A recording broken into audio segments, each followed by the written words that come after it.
بسم اللہ الرحمن الرحیم۔ السلام علیکم ناظرین، آج ہم آپ کو اس ویڈیو میں امام اعظم ابو حنیفہ رحمۃ اللہ علیہ کی اپنی والدہ کے ساتھ کیسا سلوک ہوتا تھا اس بارے میں بتائیں گے۔ ناظرین، آپ سب نے امام اعظم ابو حنیفہ رحمۃ اللہ علیہ جو کہ اپنے زمانے کے بہت مشہور اور بڑے اور جید عالم تھے، ان کے بارے میں بہت سارے واقعات آپ نے سنے ہوں گے، خاص طور سے ان کی حاضر جوابی اور ان کی ذہانت کے واقعات بہت مشہور ہیں، اور یہ تقریباً ہم سب جانتے ہیں کہ آپ ماشاءاللہ سے کتنے حاضر جواب اور کتنے ذہین تھے۔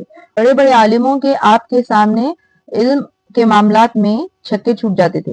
تو ناظرین، امام اعظم ابو حنیفہ کا اپنی والدہ کے ساتھ کیسا سلوک ہوتا تھا یہ بہت کم لوگ جانتے ہیں۔ آئیے اس ویڈیو میں آپ کو بتاتے ہیں کہ امام اعظم ابو حنیفہ اپنی والدہ کے ساتھ کس طرح سے پیش آتے تھے، کس طرح رہتے تھے، اتنے بڑے عالم ہونے کے باوجود آپ کا اپنی والدہ کے ساتھ کیسا سلوک ہوتا تھا یہ جانتے ہیں۔ تو ناظرین، امام اعظم ابو حنیفہ رحمۃ اللہ علیہ کی ایک بہت پیاری عادت کریمہ یہ تھی کہ آپ والدین کے ساتھ بہت نیک سلوک کیا کرتے تھے۔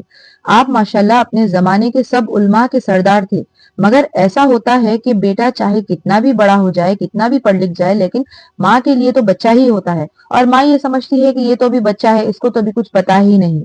تو آپ کی والدہ کے ساتھ بھی کچھ ایسا ہی معاملہ تھا۔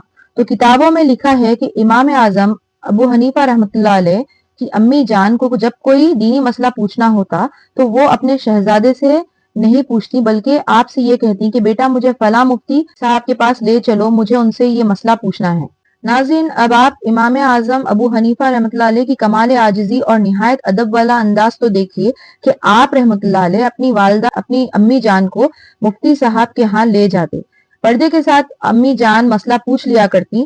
کئی مرتبہ تو ایسا بھی ہوتا کہ مسئلہ مشکل ہوتا اور مفتی صاحب کو خود اس کا جواب نہیں سدھر رہا ہوتا، تو ایسے میں آپ ایک سائٹ پر مفتی صاحب کو خود لے جاتے اور ان کو بتاتے کہ یہ فلاں مسئلہ ہے، اس کا آپ امی جان کو اس طرح سے جواب دے دیجئے۔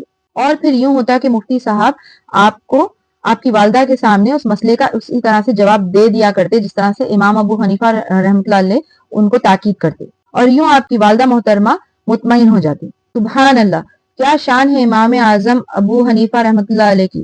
اپنے زمانے کے سب سے بڑے عالم دین اور اپنی امی کے سامنے کیسے انجان بن جایا کرتے تھے۔ ہمارے ہاں تو بچے 4 ڈگریاں کیا حاصل کر لیں، انہیں تو ماں باپ جاہل نظر آنا شروع ہو جاتے ہیں۔ ابو جان، آپ کو تو کچھ پتا ہی نہیں، آپ پرانے زمانے کے ہو، اب دور بدل چکا ہے۔ امی جان، آپ تو کچھ جانتی ہی نہیں، اب تو نئی ٹیکنالوجی کا زمانہ ہے، آپ ابھی بھی پرانے دور میں جی رہی ہیں۔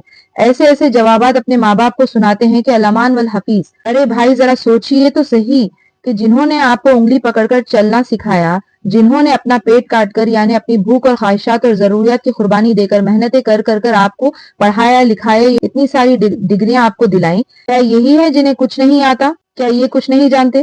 یہ ذہن میں رکھ لیجئے کہ جس پڑھے لکھے کو اپنے والدین جاہل نظر آتے ہوں، وہ چاہے کتنا بھی پڑھا لکھا ہو، حقیقت میں نور علم سے محروم ہے۔